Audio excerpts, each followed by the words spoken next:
नमस्कार प्रिय छात्रों, बीए तृतीय वर्ष अर्थशास्त्र विषय की इस वीडियो कक्षा में मैं सभी स्टूडेंट्स का बहुत बहुत स्वागत करती हूँ। कोटा विश्वविद्यालय कोटा में बीए तृतीय वर्ष अर्थशास्त्र विषय में 200 में से 50 नंबर की प्रायोगिक परीक्षा होगी। विगत 2 वर्षों की भांति इस वर्ष भी आपका प्रैक्टिकल एग्ज़ाम होगा, लेकिन उसका जो पैटर्न है, प्रारूप है, वो पिछले 2 वर्षों की तुलना में थोड़ा सा भिन्न है। इस वर्ष आपको किसी सामाजिक आर्थिक विषय पर एक प्रोजेक्ट करना है और इस प्रोजेक्ट की रिपोर्ट आपको सबमिट करनी है। तो आपके जो मार्क्स हैं वो 3 भागों में विभक्त होंगे: रिपोर्ट लेखन, रिपोर्ट का प्रस्तुतिकरण और उसके बाद में इसी रिपोर्ट तैयार करने के संबंध में और आपके विषय के संबंध में परीक्षक द्वारा आपसे प्रश्न पूछे जाएंगे, यानी कि आपका वाइवा लिया जाएगा, उसके मार्क्स होंगे। तो आपको किसी सामाजिक आर्थिक विषय पर प्राथमिक या द्वितीय समंकों के आधार पर एक परियोजना चुननी है और उस पर शोध कार्य करके रिपोर्ट तैयार करनी है। स्टूडेंट्स, पिछले कई सालों से कोटा विश्वविद्यालय में भी और राजस्थान के अन्य विश्वविद्यालयों में अर्थशास्त्र में प्रायोगिक विषय सम्मिलित किया गया है पाठ्यक्रम में, और आपको प्रोजेक्ट्स करने होते हैं। लेकिन ज़्यादातर जो स्टूडेंट्स हैं उनको ये दिक्कत आती है कि जो प्रोजेक्ट का जो भी उन्होंने कार्य किया है, शोध कार्य किया है, समंक एकत्र किए हैं, निष्कर्ष निकाले हैं, उनका प्रस्तुतिकरण प्रभावपूर्ण ढंग से किस प्रकार से किया जाए। तो यूँ तो हम कक्षा में स्टूडेंट्स को टाइम टू टाइम रिपोर्ट लेखन के बारे में बताते रहते हैं और बच्चे जो भी काम करके लाते हैं, स्टूडेंट्स जो भी काम करके लाते हैं, उनको हम चेक करते हैं और उसमें जो कमियां हैं वो भी दूर करने का प्रयास करते हैं। लेकिन जैसा कि हम सब इस समय कोरोना महामारी के कारण बुरे दौर से गुजर रहे हैं और विद्यार्थी नियमित रूप से कक्षाओं में भी नहीं आ पा रहे, तो बहुत सारे स्टूडेंट्स बार बार फ़ोन पर और व्हाट्सएप के माध्यम से अपनी परेशानी व्यक्त कर रहे हैं कि वे अपना जो परियोजना का कार्य है वो किस प्रकार से करें और उसकी रिपोर्ट किस प्रकार से लिखें। तो स्टूडेंट्स, आपकी सहायता के लिए मैंने एक छोटा सा ये वीडियो लेक्चर तैयार किया है जो कि आपको रिपोर्ट लेखन में सहायता करेगा। तो यूँ तो यह वीडियो मैंने कोटा विश्वविद्यालय कोटा के अर्थशास्त्र विषय फाइनल ईयर के सिलेबस के आधार पर बनाया है, लेकिन फ्रेंड्स, हम चाहे स्टूडेंट्स हों, चाहे कॉर्पोरेट वर्ल्ड में काम करते हों, चाहे फाइनेंस में, बैंकिंग सेक्टर में, कहीं पर भी काम करते हों, शोध कार्य या प्रोजेक्ट्स हमको तरह तरह के करने होते हैं। तो यूजी लेवल का हम चाहे प्रोजेक्ट कर रहे हों या पीजी लेवल का, चाहे हम डॉक्टरल रिसर्च कर रहे हों या पोस्ट डॉक्टरल, सभी में हमको फाइनल रिपोर्ट या थीसिस तैयार करनी होती है। तो हम चाहे जिस भी स्तर का शोध कार्य कर रहे हैं, यह जो वीडियो है सभी के लिए हेल्पफुल रहेगा, ऐसी मेरी आशा है। तो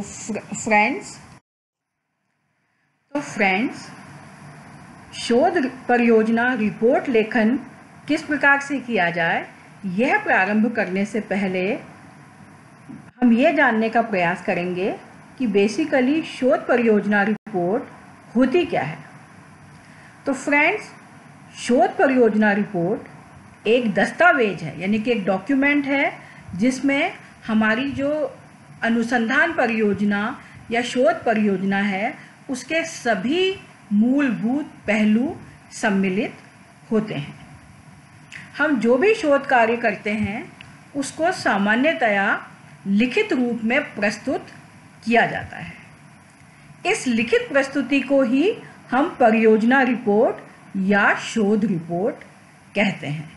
तो फ्रेंड्स, यह जो रिपोर्ट है ये बेसिकली एक लिखित दस्तावेज है जिसमें अनुसंधान परियोजना के लगभग सभी महत्वपूर्ण पहलू शामिल होते हैं।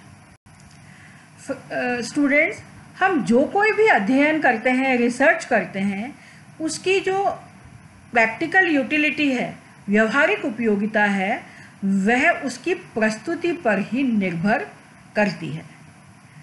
ये जो रिपोर्ट होती है ये हमारे द्वारा किए गए शोध कार्य को संप्रेषित करने का एक माध्यम होती है। हमने जो भी काम किया है, डाटा इकट्ठे किए हैं, उनका विश्लेषण किया है, उनसे निष्कर्ष निकाला है, उसको लोगों तक या जिस एजेंसी के लिए हमने शोध कार्य किया है उस तक संप्रेषित करने के लिए हम इसको लिखित रूप में प्रस्तुत करते हैं। इसके अलावा वर्तमान में जो भी शोध कार्य किया जा रहा है उसको भविष्य के लिए संरक्षित करने के लिए भी इसकी रिपोर्ट का लेखन अत्यंत आवश्यक है। कई बार शोध रिपोर्ट की अनुचित प्रस्तुति के कारण हमने जो निष्कर्ष निकाले हैं वो अनुपयोगी हो जाते हैं, यानी कि उनकी उपयोगिता नहीं रहती। तो इसलिए हमने जो भी रिसर्च वर्क किया है, जो भी अनुसंधान किया है, उसका रिपोर्ट लेखन बहुत ही सटीक और प्रभावी होना चाहिए, तभी वह उपयोगी रहेगा। तो इसलिए दोस्तों ये कहा जाता है कि शोध परियोजना की रिपोर्ट तैयार करना एक कला है। रिपोर्ट तैयार करने के लिए हमारा ज्ञान, हमारी कल्पना, हमारा अनुभव और विशेषज्ञता ये सब काम में आती है। शोध रिपोर्ट लेखन काफ़ी समय की मांग करता है, यानी कि एक टाइम कंज्यूमिंग एक्टिविटी है। इसके लिए हमको काफ़ी समय देना होगा। सरल शब्दों में शोध रिपोर्ट लिखित रूप में शोध कार्य की व्यवस्थित और मुखर प्रस्तुति है। इसमें अनुसंधान रिपोर्ट में शोध कार्य की प्रासंगिक जानकारी शामिल होती है।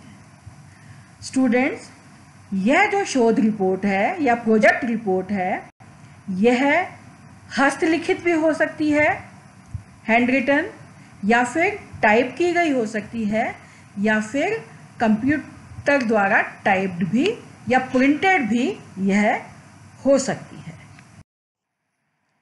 स्टूडेंट्स, अब मैं आपको ये बताना चाहूँगी कि शोध परियोजना रिपोर्ट लेखन से पहले आपको क्या क्या तैयारियां करनी आवश्यक है, या फिर हम जो भी रिसर्च कर रहे हैं उसकी प्लानिंग कैसे करते हैं, या शोध की योजना किस प्रकार से बनाते हैं, या हमको शोध कार्य करते समय पहले किन किन बातों की जानकारी होनी चाहिए और क्या क्या चीज़ें हमें ध्यान में रखनी चाहिए। तो स्टूडेंट्स, हम किसी भी उद्देश्य से कोई शोध परियोजना प्रारंभ करना चाहते हैं तो हमें यह ज्ञात होना आवश्यक है कि हमारे शोध ग्रंथ में या रिपोर्ट में हमको प्रारंभ से लेकर के अंत तक क्या क्या लिखना है।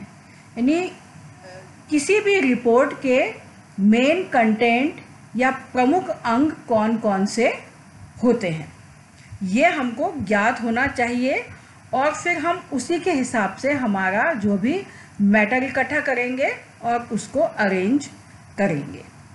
तो हमारा जो अध्ययन है वह किस विषय से या किस क्षेत्र से संबंधित है, इस शोध को करने के लिए हमको किस प्रकार के आंकड़ों की, डाटा की या सूचनाओं की आवश्यकता होगी, हम यह अध्ययन किस लिए कर रहे हैं, यह हमको स्पष्ट होना चाहिए। हमारा अध्ययन का उद्देश्य क्या है, तो हमारा जो उद्देश्य है उसी के आधार पर या उसी के हिसाब से हम अपनी सूचनाएं इकट्ठी करेंगे, डाटा इकट्ठे करेंगे और उनका एनालिसिस करेंगे।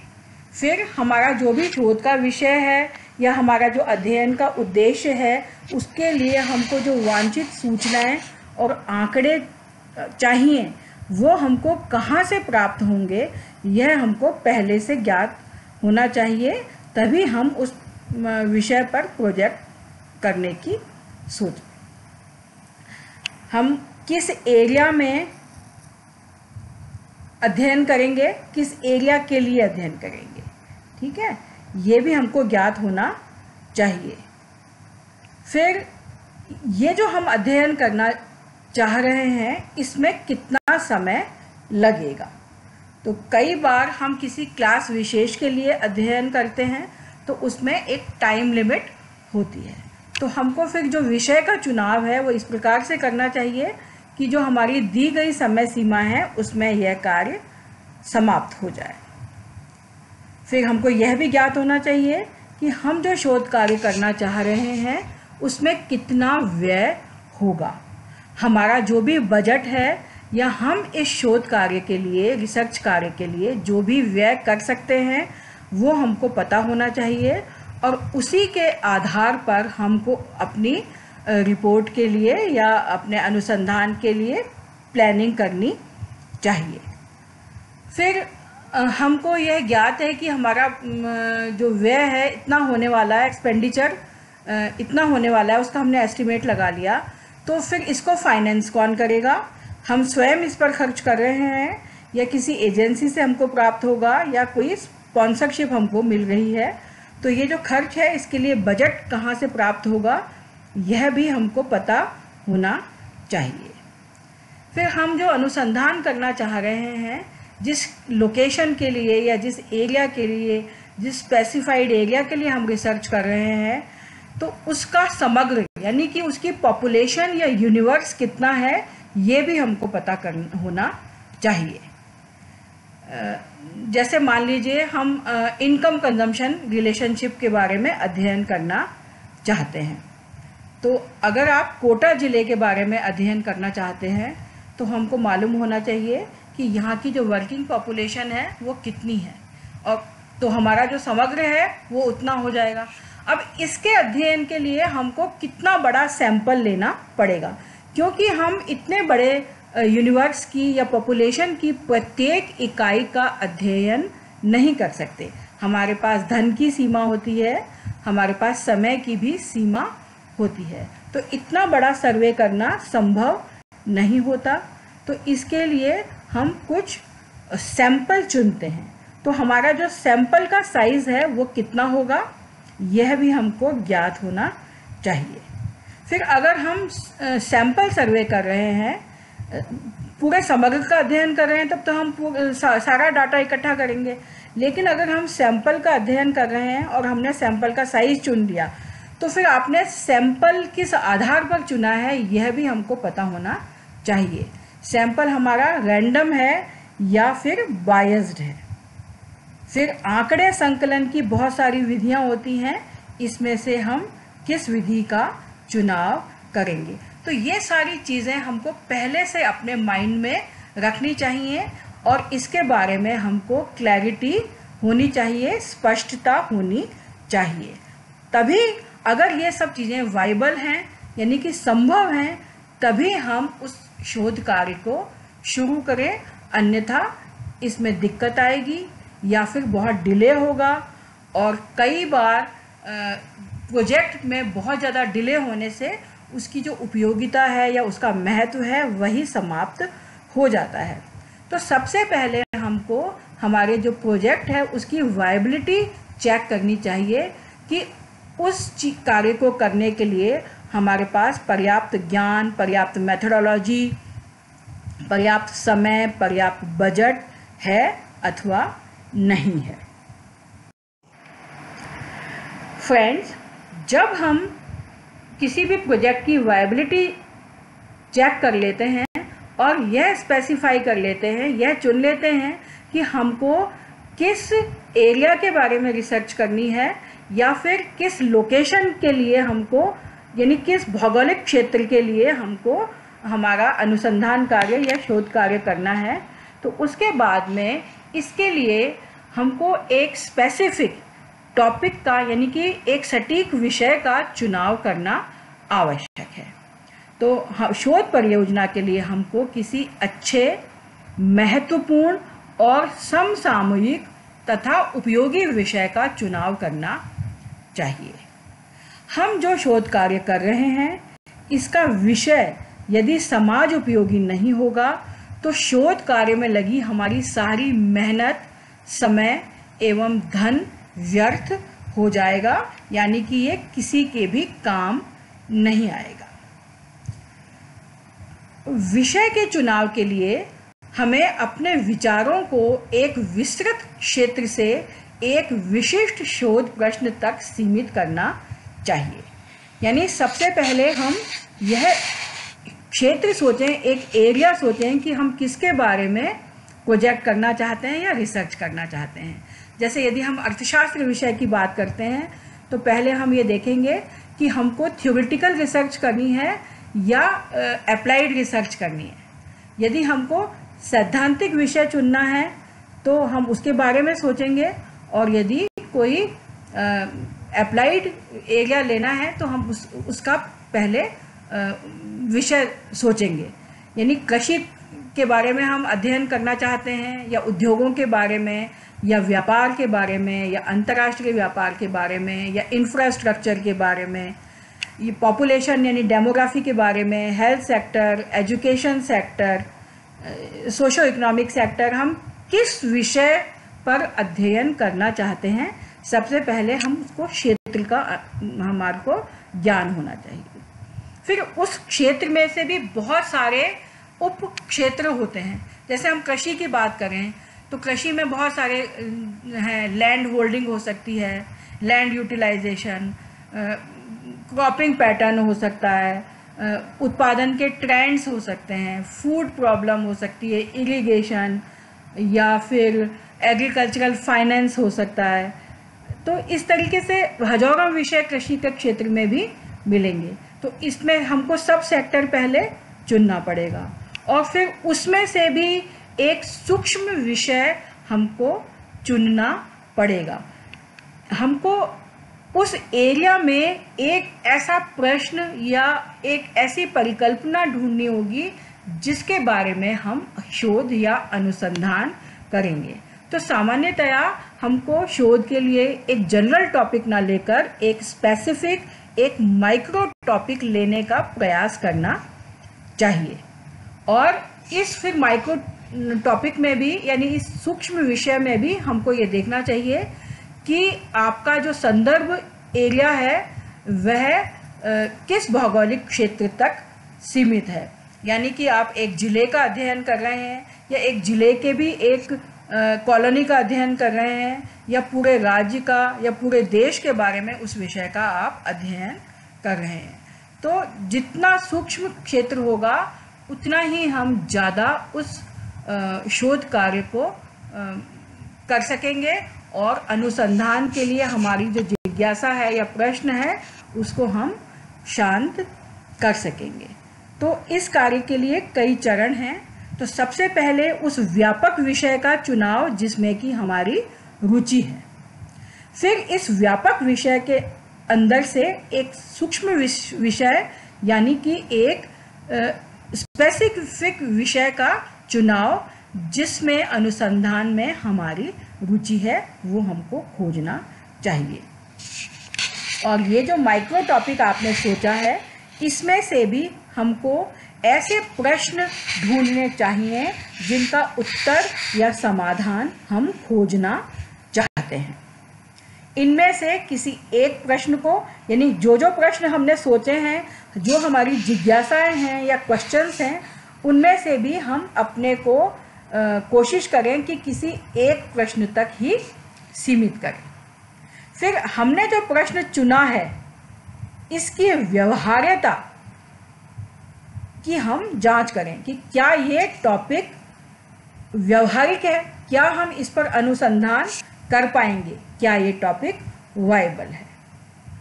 विषय का चुनाव करते समय हमको इस चीज़ की भी जांच करनी चाहिए कि शोध कार्य हमारी समय और खर्च की सीमा के भीतर ही हो। फिर शोध कार्य के लिए आवश्यक समंक, सैंपल्स और पाठ्य सामग्री उपलब्ध है या नहीं है। खास तौर से हम जब अंडर ग्रेजुएट लेवल पर यानी छोटी क्लासेस के लिए शोध कार्य कर रहे हैं तो हमको बहुत सारे दूसरे विषय की सैद्धांतिक परीक्षा भी देनी है। हमारे कई विषय हैं, उनके लिए हमको एक साथ तैयारी करनी है। तो खाली एक प्रोजेक्ट के लिए हमारे पास इतना सारा टाइम नहीं होता कि पूरा साल और एनर्जी हम उसी पर खर्च कर दें। तो जब हम स्कूल लेवल पर या कॉलेज लेवल पर प्रोजेक्ट कर रहे हैं तो हमारे लिए यह जानना बहुत ज़रूरी होता है कि हमने जो विषय चुना है वो हमारी रेंज में है या नहीं, और हमारी जो छोटी सी टाइम लिमिट है उसमें हम इसको पूरा कर पाएंगे या नहीं, और इसको करने के लिए जो उचित लिटरेचर है, पाठ्य सामग्री है, वो हमको उपलब्ध है या नहीं है। और ये सब चीज़ें ध्यान में रखते हुए जो हमारा सबसे पसंदीदा विषय है उसको हम शोध कार्य के लिए चुनेंगे। किसी भी स्टूडेंट या शोधकर्ता के लिए जो सबसे कठिन कार्य होता है वह होता है शोध के लिए एक सटीक विषय तय करना। तो छात्राओं, जब हमने हमारे शोध का क्षेत्र और उसमें से एक स्पेसिफिक टॉपिक सेलेक्ट कर लिया तो अब हमारे शोध की दिशा तय हो गई। अब यहाँ से हमारा जो रास्ता है वह कठिन तो ज़रूर है, लेकिन हमारे को मंजिल अब ज़रूर मिलेगी। तो इसके लिए सबसे पहले हम हमारे विषय से संबंधित जो भी पठन सामग्री है उसको एकत्र करेंगे, उसको पढ़ेंगे और समझेंगे, यानी कि लिटरेचर का रिव्यू करेंगे। हमारे विषय से संबंधित आंकड़े इकट्ठे करेंगे। यदि सेकेंडरी डाटा है तो जो भी रिपोर्ट्स लेनी है हमको वो लेंगे। यदि प्राइमरी डाटा है तो जो भी प्रश्नावली या अनुसूची बना के सर्वे करना है वह कार्य हम करेंगे। हमारी मेथोडोलॉजी तय करेंगे और इसके बाद में हम जो भी हमारा इंटरप्रिटेशन है, एनालिसिस है, इसका कार्य हम करेंगे। अब जो सबसे महत्वपूर्ण कार्य है जिसमें कि स्टूडेंट्स को बहुत डिफ़िकल्टी आती है और वह तय नहीं कर पाते कि उन्होंने जो भी कुछ कार्य किया है, शोध की है, निष्कर्ष निकाले हैं, उनको प्रस्तुत किस प्रकार से किया जाए। तो अब मैं आपको बताऊंगी कि एक अच्छी शोध रिपोर्ट का या थीसिस का लेखन किस प्रकार से करना चाहिए और उसका जो क्रम है वो किस प्रकार का होना चाहिए।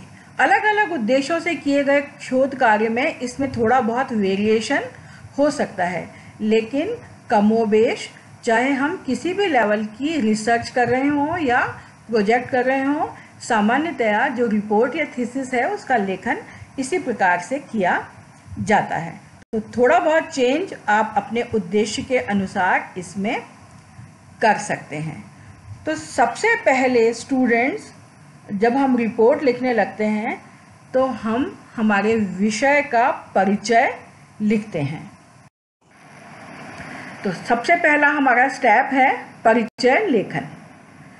किसी भी शोध परियोजना रिपोर्ट का प्रारंभ विषय परिचय के साथ होता है। परिचय में हमको क्या लिखना होता है? इसमें हमारा जो भी टॉपिक है उसके बारे में हम सामान्य जानकारी प्रदान करते हैं। अब इसमें क्या क्या जानकारी हम दे सकते हैं? सबसे पहले हमारा विषय क्या है, इसका क्या महत्व है, इस विषय पर अध्ययन किया जाना क्यों आवश्यक है, यह हम इसमें लिख सकते हैं। हमने जो भी टॉपिक चूज़ किया है उसका क्या इतिहास है अथवा उसकी क्या पृष्ठभूमि है, ये भी हम हमारा जो परिचय है या इंट्रोडक्शन है इसमें हम लिख सकते हैं। सामान्यतः ये देखने में आता है कि कई शोध रिपोर्ट ऐसी होती हैं जिसमें विषय की जो पृष्ठभूमि है उसकी बहुत अधिक जानकारी दे दी जाती है, यानी कि जो फर्स्ट चैप्टर है या जो फर्स्ट उसका पार्ट है इंट्रोडक्शन, उसमें जो भी हमारा टॉपिक है उससे रिलेटेड हम बहुत सारी हिस्ट्री लिख देते हैं या बहुत सारा बैकग्राउंड लिख देते हैं, तो कई बार फिर जो पाठक हैं उसको इसमें अरुचि होने लगती है। तो परिचय में केवल वही लिखा जाना चाहिए जो कि हमारा जो विषय है उसको समझने के लिए आवश्यक हो। लेकिन इसका ये तात्पर्य भी नहीं है कि जो आवश्यक सामग्री है उसको हम छोटा करने के लिए स्किप कर दें या छोड़ दें। तो केवल जो आवश्यक चीज़ें हैं, हमको लगता है कि जो चीज़ें आवश्यक हैं, इसके पाठक को ये सब चीज़ों की जानकारी होनी आवश्यक है, तभी वह विषय को आगे चलकर समझ पाएगा। ऐसी चीज़ें हमको इसमें लिखनी है। हमारी जो शोध है उसमें क्या चीज़ खोजना चाहते हैं या क्या चीज़ पता लगाना चाहते हैं, यानी कि हमारा जो शोध प्रश्न है वो क्या है, यह शुरू में ही लिखा जाना चाहिए। तो जो परिचय है ये बहुत महत्वपूर्ण है। इसमें सबसे महत्वपूर्ण उन सवालों का स्पष्ट, संक्षिप्त और स्पष्ट विवरण है जिसका उत्तर खोजना अनुसंधान का उद्देश्य है। यानी जिस उद्देश्य से हम यह प्रोजेक्ट कर रहे हैं, परियोजना कर रहे हैं या अनुसंधान कार्य कर रहे हैं, उसमें हम किस प्रश्न का उत्तर खोजना चाहते हैं या किस समस्या का समाधान खोजना चाहते हैं या क्या करना चाहते हैं, ये हमारे इंट्रोडक्शन से स्पष्ट होना चाहिए। और उसके पीछे के लिंक्स क्या हैं, उसकी पृष्ठभूमि क्या है, ये भी हमको हमारे परिचय से पता लगनी चाहिए। दोस्तों, परिचय लेखन के बाद में अगला जो हमारा बिंदु आता है थीसिस राइटिंग में या रिपोर्ट लेखन में, वह होता है साहित्य की समीक्षा। तो हमारा प्रोजेक्ट करने के लिए या हमारी रिसर्च को आगे बढ़ाने के लिए हमने इस विषय से संबंधित और क्या क्या चीज़ें पढ़ी हैं, हमारे से पूर्व के जो शोधकर्ता हैं उन्होंने क्या क्या लिखा है, उनकी शोध के क्या निष्कर्ष हैं, इस विषय पर कौन कौन से ग्रंथ, कौन कौन से आर्टिकल्स, लेख और पेपर्स अवेलेबल हैं, ये हमने जो पढ़े हैं उनको हम सूचीबद्ध तरीके से क्रोनोलॉजिकल ऑर्डर में, यानी कि समय टाइम के साथ साथ किस किस तरीके से हमारे विषय पर शोध हुई है और ये आगे बढ़ी है, उसको सूचीबद्ध करेंगे और उसके बारे में इसमें हम बताएंगे। तो साहित्य समीक्षा में हम उन पुस्तकों और सामग्रियों को सूचीबद्ध करते हैं जो हमने अपने शोध के लिए उपयोग की हैं।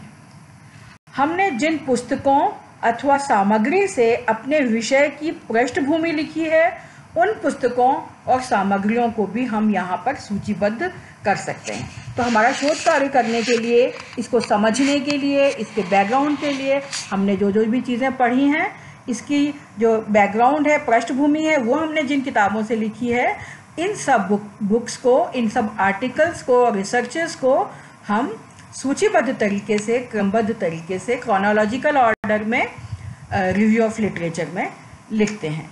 साहित्य समीक्षा में हमारे विषय पर पहले किए गए शोधों को सम्मिलित किया जाता है, जिन्हें हम अपने स्वयं के अध्ययन में संदर्भित कर रहे हैं। हम हमारे जो स्टडी करने जा रहे हैं उसमें हम जो रेफरेंसेस लिखेंगे, जिन जिन पुस्तकों का या आर्टिकल्स और रिसर्चेस का, उनको भी हम इस साहित्य समीक्षा में शामिल करते हैं। इसमें हमको ये भी बताना पड़ता है कि हमारा जो शोध है वो पिछले शैक्षणिक अध्ययनों से कैसे जुड़ा हुआ है। तो फ्रेंड्स, जैसा कि हम जानते हैं, जो ज्ञान है उसकी कोई सीमा नहीं होती, इसका कोई आदि नहीं है, कोई अंत नहीं है। कोई भी विचार न जाने कब से शुरू हुआ है और कब तक ये चलता जाता है। तो हमने जो विषय चुना, इसमें हमसे पहले जिन लोगों ने काम किया है उनके हम लिंक्स देते हैं और फिर हम ये बताते हैं कि इस कार्य को हम यहाँ से आगे बढ़ा रहे हैं। साहित्य की समीक्षा हमारी शोध परियोजना का प्रारंभिक तथा बहुत ही महत्वपूर्ण भाग है। साहित्य समीक्षा के कई उद्देश्य होते हैं। इससे हमें यह पता लगता है कि हमारे विषय के क्षेत्र में क्या क्या शोध अभी तक हो चुकी है। यह हमारे जो विषय है उसका जो एरिया है, जिस एरिया से संबंधित हम रिसर्च कर रहे हैं, उसके इतिहास को समझने में हमारी मदद करता है। किसी भी विषय पर शोध करते समय यह जानना बहुत आवश्यक है कि कोई विचार समय के साथ साथ किस प्रकार से विकसित या परिवर्तित हुआ। तो फ्रेंड्स, चाहे हम सोशल साइंसेस की रिसर्च करते हों या फिर नेचुरल साइंसेज में, मेडिकल साइंसेज में, तो किसी में भी कोई भी जो रिसर्च होती है या कोई भी विचार होता है या कंक्लूजन होता है, वो कभी भी फाइनल नहीं होता। उसमें और अधिक सुधार की या चेंज की हमेशा गुंजाइश रहती है। कई चीज़ें समय के साथ साथ परिवर्तित हो जाती हैं। कई बार हमारे अधूरे ज्ञान या जो हमारी शॉर्ट साइटेडनेस है, उसके कारण हम प्रारंभिक शोध में कुछ चीज़ों का पता नहीं चला सकते, और समय के साथ साथ जैसे जैसे जानकारी मिलती है, शोध आगे बढ़ती चली जाती है। तो शोध करते समय यह जानना बहुत आवश्यक है कि कोई विचार समय के साथ किस प्रकार से विकसित हुआ है।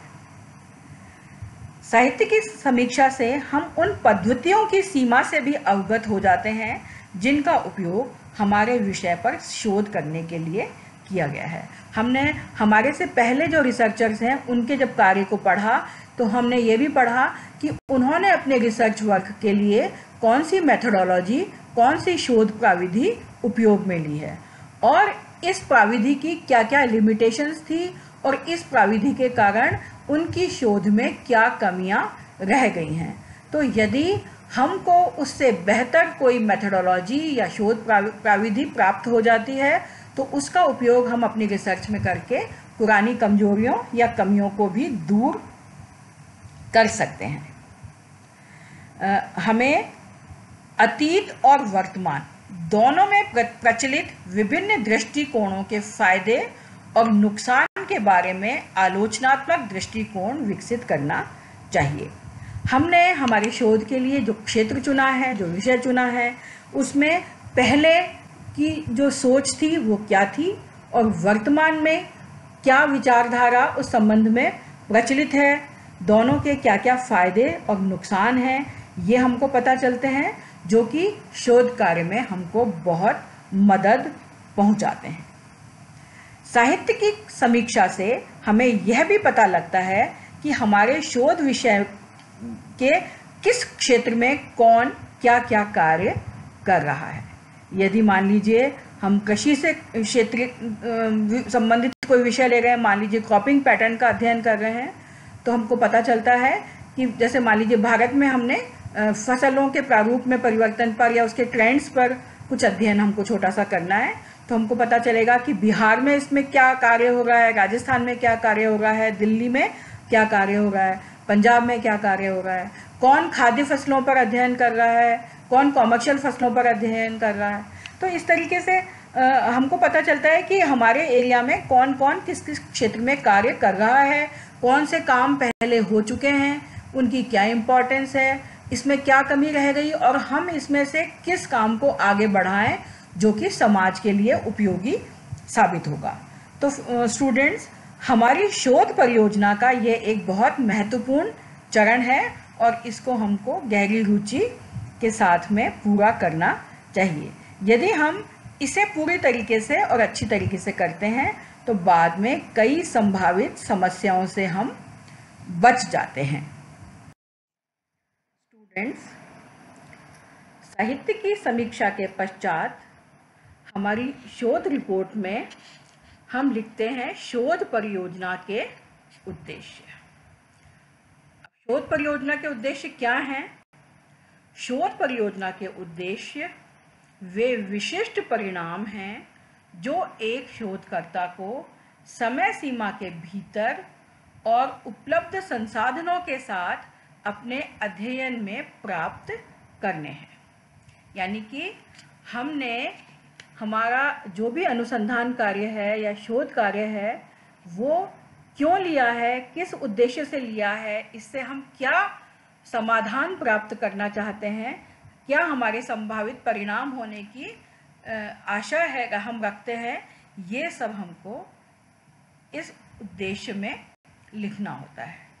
तो हमारा जो भी शोध कार्य है या अध्ययन है, इसका समग्र उद्देश्य यानी पूरे हमारे कार्य का जो समग्र उद्देश्य है वो हम इस सेक्शन में या इस भाग में लिखते हैं।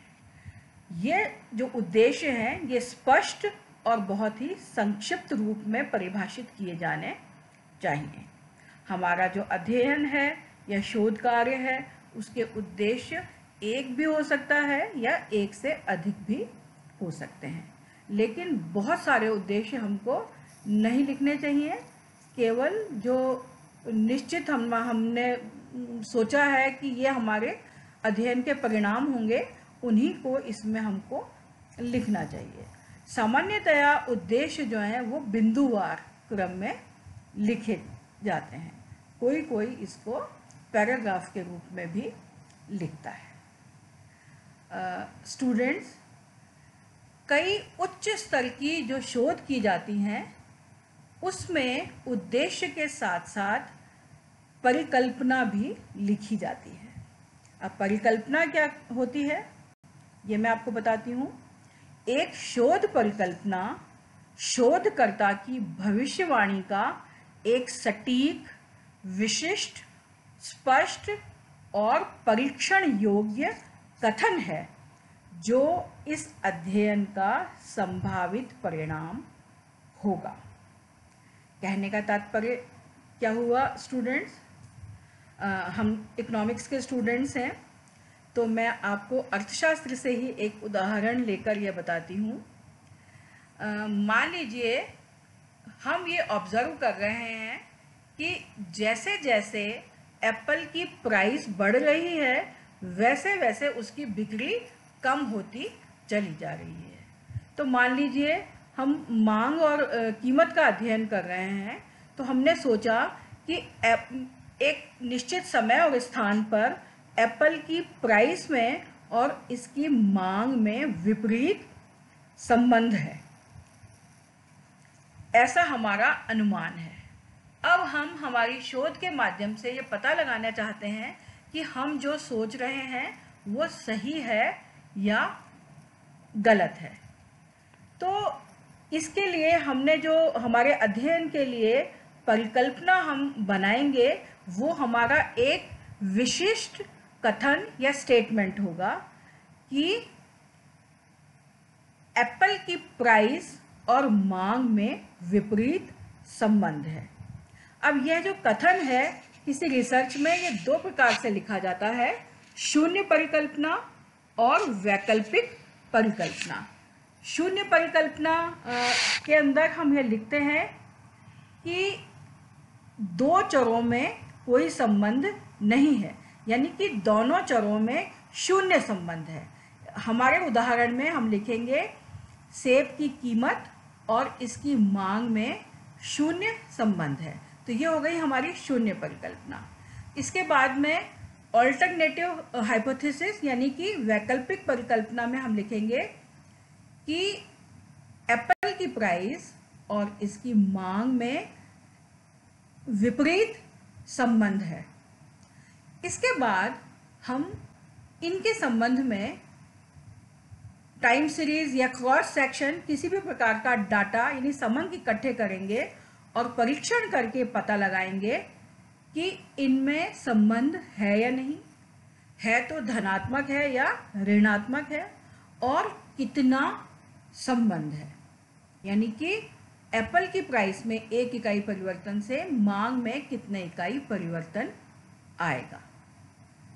तो इस प्रकार से जो शोध परिकल्पना होती है वो हम जो अध्ययन कर रहे हैं उसमें हम जो भविष्यवाणी करना चाहते हैं उसका एक बहुत ही सटीक और विशिष्ट यानी एकदम एक्यूरेट, एकदम स्पेसिफिक और क्लियर एक कथन होता है जो कि परीक्षण योग्य यानी कि टेस्टेबल होता है। इसको हम सांख्यिकीय विधियों के द्वारा इसका परीक्षण या टेस्ट हम कर सकें, इस प्रकार का ये कथन होना चाहिए। तो परिकल्पना में आमतौर पर दो चरों, स्वतंत्र चर और आश्रित चर के बीच में संभावित संबंध का प्रस्ताव शामिल होता है। जैसे कि मैंने आपको उदाहरण में बताया, दो हमने चर लिए, एप्पल की प्राइस और एप्पल की डिमांड। तो इन दोनों चरों में क्या संबंध है? हम और जो उच्च स्तरीय शोध है उसमें दो या दो से ज़्यादा चरों के बीच में भी संबंध स्थापित कर सकते हैं और उसका अध्ययन कर सकते हैं। जैसा कि मैंने अभी आपको बताया, शोध में यह परंपरा है कि परिकल्पना को दो रूपों में लिखा जाता है। शून्य परिकल्पना, यानी कि दोनों चरों के बीच में शून्य संबंध है, और वैकल्पिक परिकल्पना, यानी कि दोनों चरों के बीच में कोई संबंध है। अब हम लिखेंगे इसमें हम जो सोच रहे हैं कि धनात्मक संबंध है या ऋणात्मक संबंध है या कितना संबंध है, और उसके बाद में परीक्षण करके हम ये टेस्ट करते हैं कि हमने जो परिकल्पना की थी वो सही सिद्ध हुई है या गलत सिद्ध हुई है। अब स्टूडेंट्स, यहाँ पर एक बात जो कि ध्यान देने योग्य है वह यह है कि ज़्यादातर जो स्टूडेंट्स हैं या शोधकर्ता हैं वो शोध परियोजना के उद्देश्य और इसकी परिकल्पना यानी हाइपोथेसिस के बीच में कंफ्यूज्ड या भ्रमित हो जाते हैं। उनको पता नहीं चलता कि शोध के उद्देश्य में क्या लिखना है और परिकल्पना में क्या लिखना है। तो मेरे हिसाब से मैंने आपको बहुत क्लियरली बताया है कि उद्देश्य में क्या लिखना है और हाइपोथेसिस में क्या लिखना है। तो जो उद्देश्य है वो हमारे पूरे कार्य के समग्र उद्देश्य होते हैं। ये एक जनरलाइज्ड होते हैं, यानी सामान्य प्रकृति के होते हैं, और यह एक या एक से ज़्यादा भी हो सकते हैं। जबकि जो परिकल्पना है वो हम जो शोध कार्य करने जा रहे हैं उसके जिस परिणाम की हम संभावना कर रहे हैं उसका एक बहुत ही विशिष्ट और सटीक कथन या स्टेटमेंट होता है। अब स्टूडेंट्स, ये जो वीडियो है ये मैंने आपके यूजी लेवल के प्रैक्टिकल की प्रोजेक्ट रिपोर्ट के लिए बनाया है। तो यूजी लेवल पर आपको परिकल्पना लिखने की आवश्यकता नहीं है, केवल आप अपने शोध कार्य के या जो अनुसंधान कार्य है, परियोजना है, उसके कुछ सामान्य उद्देश्य ही लिखेंगे तो भी आपका कार्य चल जाएगा। लेकिन यदि आप उच्च स्तरीय अध्ययन कर रहे हैं और उसमें सांख्यिकीय विधियों का प्रयोग कर रहे हैं और हम किसी कथन को टेस्ट करना चाहते हैं या किसी दो या दो से अधिक चरों के बीच में संबंध स्थापित करना चाहते हैं तो हमको उसमें परिकल्पना लिखनी चाहिए। स्टूडेंट्स, एक बार जब हमने हमारी शोध परियोजना के उद्देश्य तय कर लिए और उसके लिए एक परिकल्पना चुन ली, तो उसके बाद परियोजना में हमको लिखना होगा कि हमारे शोध कार्य के लिए हमने कौन सी शोध पद्धति या शोध विधि यानी कि रिसर्च मेथोडोलॉजी चुनी है।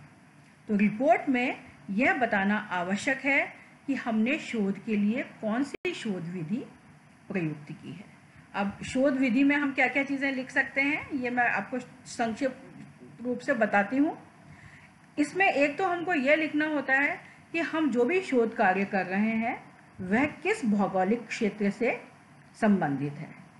यानी कि अगर मान लीजिए हम क्रॉपिंग पैटर्न का अध्ययन कर रहे हैं तो वो संपूर्ण भारत के लिए है या भारत के किसी एक राज्य से संबंधित है या किसी एक जिले से संबंधित है या जिले के भी एक छोटे से भाग या तहसील से यह संबंधित है। तो हमारा जो ज्योग्राफिकल एरिया क्या है, कौन सा कंट्री है, उसका कौन सा राज्य है, कौन सा ज्योग्राफिकल एरिया हमने अपने रिसर्च कार्य के लिए चूज़ करना है किया है, उसको भी हमको यहाँ पर बताना या लिखना होगा।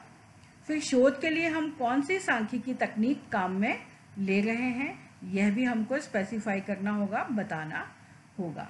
हमें मालूम है कि सांख्यिकी में अनेक प्रकार की विधियां या शोध के उपकरण होते हैं। तो इसमें से हम क्या इस्तेमाल कर रहे हैं, बहुत ही जो एलिमेंट्री स्कूल लेवल की रिसर्च है उसके अंदर हम बहुत छोटी चीज़ एवरेज और परसेंटेज का इस्तेमाल भी कर सकते हैं, लेकिन थोड़ी और हाई लेवल की रिसर्च होती है तो उसके अंदर हम मीन मोड मीडियन के साथ में कोरिलेशन और रिग्रेशन का इस्तेमाल करते हैं, और इससे भी ज़्यादा एडवांस टेक्नोलॉजी हम इस्तेमाल कर सकते हैं। जो शोध है वो दो प्रकार की होती है, गुणात्मक भी हो सकती है और मात्रात्मक भी हो सकती है। तो जो गुणात्मक शोध होती है उसमें हम संबंधों का अध्ययन करते हैं, इनको हम क्रमबद्ध कर सकते हैं लेकिन इनको माप नहीं सकते। लेकिन जो मात्रात्मक शोध है उसमें हम दो या दो से अधिक चरों का जो संबंध है उसको माप भी सकते हैं, यानी कि कितना संबंध है इनके बीच में। जैसे कि मान लीजिए हम हमारा जो डिमांड फंक्शन है वो लिखते हैं P is equal to 10 minus 0.2 Q। तो इसका मतलब ये है कि कीमत में यदि 1 रुपया वृद्धि होगी तो मांग में 20 पैसे की यानी 0.2 की बराबर कमी आएगी। तो इस प्रकार से इसको हम क्वांटिफाई कर सकते हैं, मात्रा इसकी हम तय कर सकते हैं। फिर उसके बाद में हमको ये लिखना है कि हमने जो सूचनाएं हमारे इसके लिए इकट्ठी की हैं या जो डाटा इकट्ठा किया है वह प्राथमिक समंक है या द्वितीयक समंक है। अब यदि हमने प्राथमिक समंकों का इस्तेमाल किया है तो उसके बारे में फिर हमको डिटेल में जानकारी देनी होगी। यदि हम प्राथमिक समंकों का यानी प्राइमरी डाटा का यूज़ कर रहे हैं तो हमको बताना होगा कि जो हमारा समग्र है उसका आकार क्या है, यानी कि हम जिस क्षेत्र का अध्ययन कर रहे हैं उसमें कुल कितनी इकाइयां हैं। यदि हम उपभोक्ताओं का अध्ययन कर रहे हैं, मान लीजिए आय उपभोग संबंध का, तो हमने जो ज्योग्राफिकल एरिया चुना है तो हमको बताना होगा कि यहाँ पर कितने टोटल कंज्यूमर्स हैं। तो समग्र का आकार यानी कि पॉपुलेशन हमको इसमें बतानी होगी। अब हमारी जो टोटल पॉपुलेशन या जो टोटल यूनिवर्स है, कुल समग्र है, इसमें से हमने कितना सैंपल, कितना बड़ा सैंपल अपने अध्ययन के लिए चुना है। स्टूडेंट्स, हमारे पास चूँकि समय की सीमा होती है और धन की भी सीमा होती है, तो कई बार संपूर्ण समग्र की समस्त इकाइयों का अध्ययन करना शोधकर्ता के लिए संभव नहीं होता। तो हम उसमें से एक छोटा सा सैंपल ले लेते हैं, प्रतिदर्श चुन लेते हैं और उसकी सैंपल की इकाइयों का अध्ययन करके हम निष्कर्ष निकालते हैं। तो हमने कितना बड़ा सैंपल चुना है। अब ये जो हमने सैंपल चुना है यानी 50 इसमें हमने व्यक्ति लिए हैं या 100 लिए हैं या 200 लिए हैं, तो इसको चुनने का हमारा क्या आधार है। सांख्यिकी में हमको कई ऐसे फॉर्मूले मिलते हैं जिससे कि हम हमारे समग्र में से सैंपल का साइज़ निर्धारित कर सकते हैं।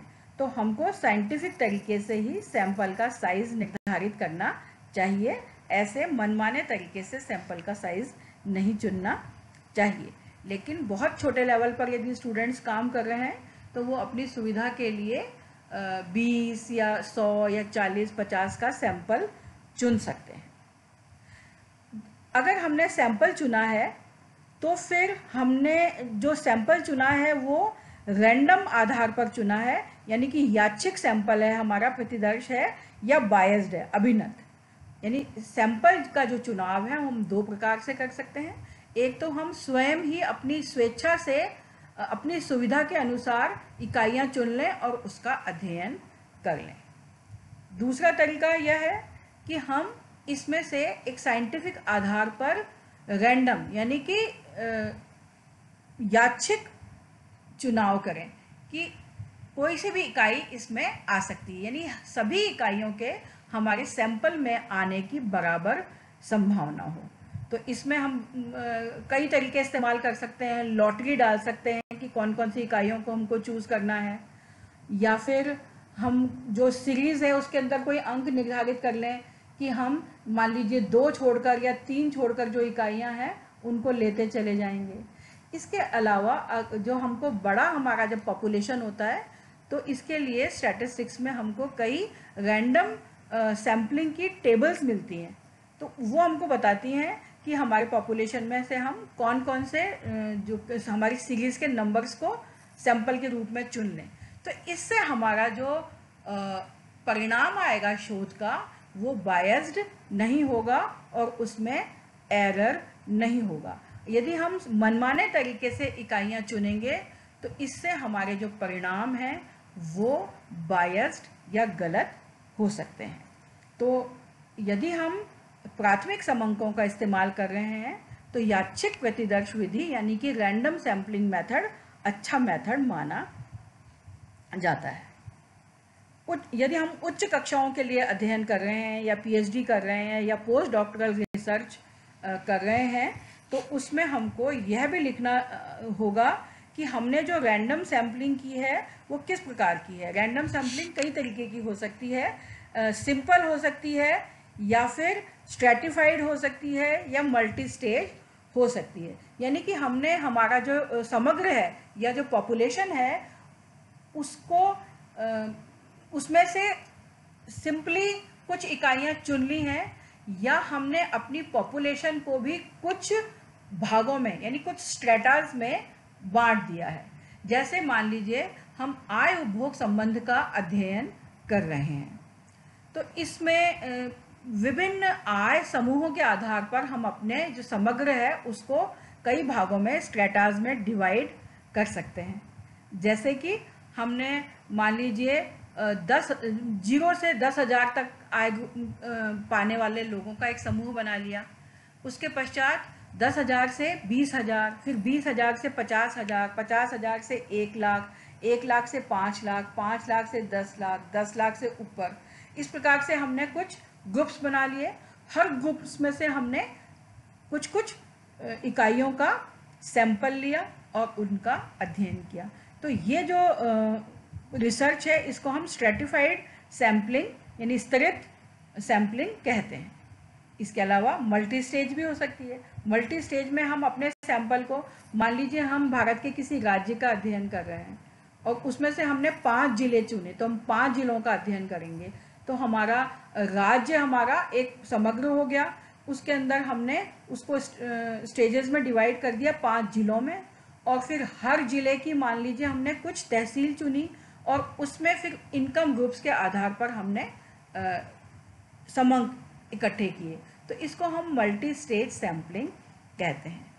तो स्टूडेंट्स आपको यहाँ पर घबराने की या कंफ्यूज होने की आवश्यकता नहीं है। अभी यूजी लेवल के जो प्रैक्टिकल का प्रोजेक्ट है उसमें आपको इतना सब कुछ नहीं करना। आप अपनी सुविधा के अनुसार एक छोटा सा सैंपल लेकर उसका अध्ययन कर सकते हैं, लेकिन हम जब उच्च स्तरीय अध्ययन करेंगे तो हमको सैम्पलिंग मेथड्स बताने की आवश्यकता होगी और फिर उसके बाद में जब हम इनका एनालिसिस करेंगे तो जो भी सैम्पलिंग टेक्निक्स होती हैं उनका हम इस्तेमाल करेंगे। इसमें हमारा कितनी बायस्डनेस है, कितना एरर आ रहा है, ये सब भी हमको सैम्पलिंग एरर्स भी उसमें लिखने होंगे या बताने होंगे। अब स्टूडेंट्स हमने सैंपल हमारा निर्धारित कर लिया कि मान लीजिए हमको 50 लोगों का अध्ययन करना है, 50 इकाइयों का या 60 का करना है या 100 का या 20 का। उसके बाद में अब हम ये देखेंगे कि ये समंक हम किस प्रकार से इकट्ठे करेंगे, इसका तरीका क्या होगा। तो प्राथमिक जो सर्वे है उसका सैंपल इकट्ठे करने का या आंकड़े इकट्ठे करने के कई तरीके हो सकते हैं। हम जो जानकारियां प्राप्त करना चाहते हैं उसके लिए हम प्रश्नावली या अनुसूची बना सकते हैं।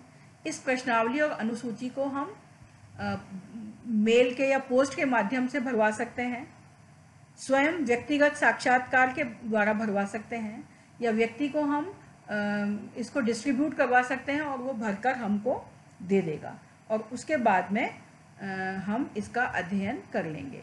अब प्रश्नावली और अनुसूची भरवाने के लिए हम किसी अन्य व्यक्ति की सहायता भी ले सकते हैं। तो इस प्रकार से हम समंक, प्रश्नावली, अनुसूची, साक्षात्कार के माध्यम से इकट्ठे करते हैं। आजकल और भी कई विधियां हैं जिनके अंदर हम इंटरनेट के माध्यम से हमारे प्राथमिक समंक एकत्र करते हैं। जैसे गूगल फॉर्म भी इसका एक तरीका है। स्टूडेंट्स, बहुत सारी रिसर्च ऐसी होती हैं जिसमें हम सेकेंडरी डाटा का, द्वितीयक समंकों का इस्तेमाल करते हैं। द्वितीयक समंक क्या होते हैं? तो द्वितीयक समंक हम स्वयं सूचनाएं इकट्ठे नहीं करते, बल्कि पहले से किसी और संस्था या एजेंसी के द्वारा जो इकट्ठी की गई सूचनाएं या आंकड़े हैं उसका हम इसमें इस्तेमाल करते हैं। जैसे भारत में मान लीजिए जो हमारा CSO है, सेंट्रल स्टैटिस्टिकल ऑर्गेनाइजेशन, वो बहुत सारे अर्थव्यवस्था के बारे में आंकड़े इकट्ठे करता है। या मान लीजिए NSS है, नेशनल सैंपल सर्वे। तो इस तरीके की बहुत सारी एजेंसीज होती हैं अंतर्राष्ट्रीय स्तर पर भी और राष्ट्रीय स्तर पर भी, जो कि विभिन्न आर्थिक क्रियाओं, घटनाओं और चरों के बारे में, विभिन्न क्षेत्रों के बारे में, कृषि के बारे में, उद्योग के बारे में, व्यापार के बारे में, बैंकिंग सेक्टर के बारे में आंकड़े, सूचनाएं, समंक इकट्ठे करती हैं। तो इन एजेंसीज के द्वारा जो पब्लिश्ड, प्रकाशित जो समंक हैं, सूचनाएं हैं, उनका भी हम अपनी रिसर्च के लिए इस्तेमाल कर सकते हैं। यदि हम अपनी रिसर्च में द्वितीयक समंकों का उपयोग कर रहे हैं तो यह लिखना जरूरी है कि इन समंकों का या सूचनाओं का स्रोत क्या है, यानी कि हमने किस एजेंसी या संस्था के द्वारा एकत्र किए गए सूचना या समंकों का, आंकड़ों का इस्तेमाल अपनी शोध में किया है। फिर एक चीज़ जो ध्यान रखने की है, यदि हम द्वितीयक समंक इस्तेमाल कर रहे हैं तो ये जो समंक हैं ये हमेशा किसी विश्वसनीय स्रोत से ही, किसी रिलायबल सोर्स से ही हमको प्राप्त करने चाहिए, वरना अगर गलत सूचनाएं हम ले लेंगे तो जो हमारा अध्ययन है वो अनुपयोगी साबित हो जाएगा और उससे निकाले गए जो निष्कर्ष हैं वो भी गलत होंगे। तो हमेशा किसी रिलायबल एजेंसी या सोर्स के द्वारा इकट्ठे किए गए समंक का ही हम इस्तेमाल करें यदि हम सेकेंडरी डाटाबेस रिसर्च कर रहे हैं। अब यदि हम आंकड़े इकट्ठे कर रहे हैं तो हमको ये भी लिखना होगा कि जो हमारे समंक हैं या आंकड़े हैं वो टाइम सीरीज डाटा है या फिर क्रॉस सेक्शन। टाइम सीरीज का मतलब समय के साथ क्रोनोलॉजिकल ऑर्डर में जमे हुए, और क्रॉस सेक्शन का मतलब है किसी एक ही वर्ष में अलग अलग सेक्शंस से इकट्ठा किया हुआ सूचना या डाटा। हमारी बहुत सारी रिसर्च ऐसी होती हैं जिसमें कि हम टाइम सीरीज और क्रॉस सेक्शन दोनों तरीके से इकट्ठा किया हुआ जो डाटा है वो इस्तेमाल करते हैं। तो स्टूडेंट्स, ये भी हम मेंशन कर सकते हैं कि आपने किस प्रकार का जो समंक है या सीरीज है आंकड़ों की वो इस्तेमाल की है। फिर समंकों का जब हम विश्लेषण करेंगे तो कौन सा सांख्यिकीय उपकरण हम इस्तेमाल करेंगे वो हमको लिखना होगा। स्टैटिस्टिक्स में बहुत सारे टूल्स हैं, तो आप कौन सा टूल इसमें इस्तेमाल कर रहे हैं। और फिर उसके बाद में हम शोध प्राविधि में ये भी लिखेंगे कि हम जो भी इसका इंटरप्रिटेशन कर रहे हैं, इसका जो एनालिसिस कर रहे हैं, वो हम किस विधि से करेंगे। तो स्टूडेंट्स, शोध प्राविधि में हमको ये सब लिखना होगा। हमारा ज्योग्राफिकल एरिया क्या है, हम कौन सा टूल यूज़ कर रहे हैं, हम कौन सा डाटा यूज़ कर रहे हैं, प्राइमरी है या सेकेंडरी है। प्राइमरी है तो हम कहाँ से इकट्ठा करेंगे, कितनी यूनिट्स लेंगे, हमारा सैंपल का साइज़ क्या होगा। फिर उसके बाद में हमारा जो सैंपल हमने चुना है वो रैंडम सैंपल है या बायस्ड सैंपल है। रैंडम सैंपल है तो सिंपल रैंडम सैम्पलिंग है या स्ट्रेटिफाइड है या मल्टी स्टेज है। और हम उसको कैसे इकट्ठा कर रहे हैं, हमने क्वेश्चनेयर बनाया है, यानी प्रश्नावली बनाई है, शेड्यूल बनाया है, अनुसूची बनाई है, या हम इंटरव्यू कर रहे हैं या किसी और पद्धति से हम समंक इकट्ठे कर रहे हैं और हम उसका विश्लेषण किस प्रकार से करेंगे, ये सब हमको लिखना है। सेकेंडरी अगर हम डाटा यूज़ कर रहे हैं तो हमको बताना है कि सूचनाओं का स्रोत क्या है और ये हमेशा विश्वसनीय होना चाहिए। हमारा जो डाटा है वो टाइम सीरीज़ है, क्रॉस सेक्शन है, हम कौन से स्टैटिस्टिकल टूल यूज़ करने वाले हैं, ये सब हमको शोध प्राविधि में लिखना होता है। और ये हमारे अध्ययन का बहुत ही महत्वपूर्ण हिस्सा होता है, तो कोई भी जब हमारी रिपोर्ट पढ़ता है तो उसकी नज़र इस हमारे सेक्शन पर ज़रूर जाती है। तो ध्यानपूर्वक हमको ये लिखना है, बहुत बड़ा लिखने की इसको कोई आवश्यकता नहीं है। जब हम रिपोर्ट लिख रहे हैं तो उसमें हम यह भी मेंशन कर सकते हैं, यह भी हम बता सकते हैं कि हमारी जो शोध है इसकी क्या क्या लिमिटेशंस या सीमाएं हैं और इसमें क्या बाधाएं और कमियां रहने की संभावना है। तो हमको पहले से मालूम होता है हमारे पास समय कम है या हमारे पास धन कम है, इसलिए हमारा समग्र बहुत बड़ा है, लेकिन मान लीजिए हम बहुत छोटा सा ही सैंपल ले लेते हैं, तो जो हमारे परिणाम हैं वो बायस्ड होने की संभावना हो जाती है। मान लीजिए हमने रैंडम सैम्पलिंग ना करके बायस्ड सैम्पलिंग कर लिए, यानी स्वेच्छा से इकाइयाँ चुन ली हैं, तो भी हमारा जो परिणाम है वो गलत होने की संभावना हो सकती है। हम कई बार प्राथमिक जब सर्वेक्षण करते हैं और लोगों से सूचनाएं भरवाते हैं तो लोग हमको गलत सूचनाएं दे देते हैं। कई सूचनाएं इस प्रकार की होती हैं जो व्यक्तिगत होती हैं और लोग हमारे साथ शेयर करना नहीं चाहते। तो ऐसी स्थिति में हमारे जो परिणाम हैं या जो हमारी रिसर्च के परिणाम हैं वो गलत होने की संभावना होती है।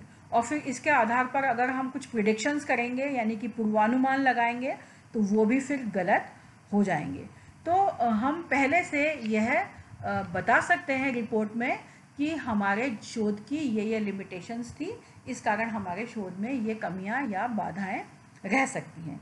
और फिर बाद वाला हमारे बाद से में जो रिसर्चर होगा वो यदि उसके पास संभावना है, साधन है, संसाधन है, तो इन बाधाओं या और कमियों को दूर कर सकता है। स्टूडेंट्स, अब हमने हमारी जो भी मेथोडोलॉजी हमने अपने बता दी है, हमने अपना परिचय लिख लिया, रिव्यू ऑफ लिटरेचर लिख लिया, उसके बाद में हमारे उद्देश्य आ गए, हाइपोथेसिस हो गई और हमारी मेथोडोलॉजी हमने बता दी। इसके बाद में अब हमारी रिपोर्ट का जो प्रमुख हिस्सा है वो शुरू होता है।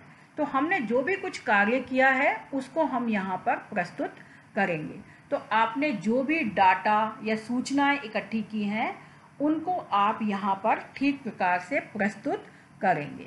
अब समंकों का प्रस्तुतिकरण और निर्वचन और विश्लेषण है, ये हम एक साथ भी कर सकते हैं, और अगर हम उच्च स्तर की शोध कार्य कर रहे हैं, रिसर्च कर रहे हैं, तो इसको हम कुछ चैप्टर्स में भी डिवाइड कर सकते हैं। तो अपने शोध कार्य में हम कुछ चैप्टर्स बना सकते हैं, तो जिसमें हम अलग अलग चीज़ें लिखेंगे। तो हमारा समंकों को हमको प्रस्तुत करना है, तो हमने शोध कार्य के बारे में जो भी जानकारी, सूचनाएं व समंक एकत्र किए हैं उन्हें ठीक प्रकार से प्रस्तुत करना अति आवश्यक है। इसके लिए सबसे पहले हमको क्या करना होगा कि हमने जो भी सूचनाएं और आंकड़े इकट्ठे किए हैं उनको हम सबसे पहले व्यवस्थित करेंगे, फिर उसके बाद में हम उनको क्रमबद्ध करेंगे, और उसके बाद में यदि उसमें कुछ वैरायटी है, विविधता है, तो उसको हम वर्गीकृत भी करेंगे, क्लासिफाई हम इसको कर लेंगे। यानी हमारी सूचनाओं को हम ठीक प्रकार से क्रमबद्ध तरीके से व्यवस्थित कर लेंगे, और अगर उसमें कुछ वैरायटी है तो उसको हम वर्गीकृत भी कर लेंगे। उसके बाद में हम इसको प्रस्तुत करेंगे। अब इसके प्रस्तुतिकरण की भी अनेक विधियां उपलब्ध होती हैं। तो जो हमारे जो शोध है उसका उद्देश्य क्या है ना, और हमारी जो शोध सामग्री है वो किस प्रकार की है, तो उसके आधार पर हम इसके प्रस्तुतिकरण की कोई अनुकूल विधि का चयन करेंगे। अब ये विधियां क्या क्या हो सकती हैं? हम इनको टेबल के माध्यम से यानी सारणी के माध्यम से प्रस्तुत कर सकते हैं, चार्ट के माध्यम से प्रस्तुत कर सकते हैं, चित्रों के माध्यम से प्रस्तुत कर सकते हैं, रेखा चित्र यानी कि ग्राफ के माध्यम से इसको हम प्रस्तुत कर सकते हैं। तो डाटा प्रेजेंटेशन की, समंकों के प्रस्तुतिकरण की अनेक विधियां हैं। हमारा जो भी उद्देश्य है, हमारी जो भी समझ है ना, हमारी जो भी सीमाएं हैं, उनके आधार पर हम कोई भी अनुकूल विधि इसके लिए चुन सकते हैं। हमको इस चीज़ का ध्यान रखना चाहिए कि जो समंकों का प्रस्तुतिकरण है वो इस प्रकार से किया जाए कि एक बार इस पर नज़र डालते ही जो पाठक है उसको हमारे द्वारा प्रस्तुत किए गए जो समंक हैं वो एक नज़र में समझ आ जाए। यह जो प्रस्तुतिकरण है यह काफ़ी प्रभावी होना चाहिए। कई बार जो हम कंपैरेटिव डाटा है उसको अगर ग्राफ के या डायग्राम के माध्यम से प्रस्तुत करते हैं तो ये जो पढ़ने वाले हैं रिपोर्ट को उनको ज़्यादा अट्रैक्ट करता है और एकदम से समझ में आता है। स्टूडेंट्स, हमारे रिपोर्ट में हमने हमारी जो भी सूचनाएं इकट्ठी की हैं, समंक इकट्ठे किए हैं, उनको प्रस्तुत किया। उसके बाद में हम इसका विश्लेषण और निर्वचन करेंगे, यानी कि analysis and interpretation of data. इस प्रक्रिया में प्रस्तुत समंकों की सहायता से हम यह ज्ञात करने का प्रयास करते हैं कि इन समंकों और सूचनाओं में क्या महत्वपूर्ण विचार या नया ज्ञान प्राप्त हो सकता है। अब बहुत ही सिंपल सा उदाहरण मान लीजिए, हमारे सामने एक सीरीज़ है जिसमें कि 1950 से लेकर के और 2019 तक भारत में गेहूं के उत्पादन की मात्रा बताई हुई है।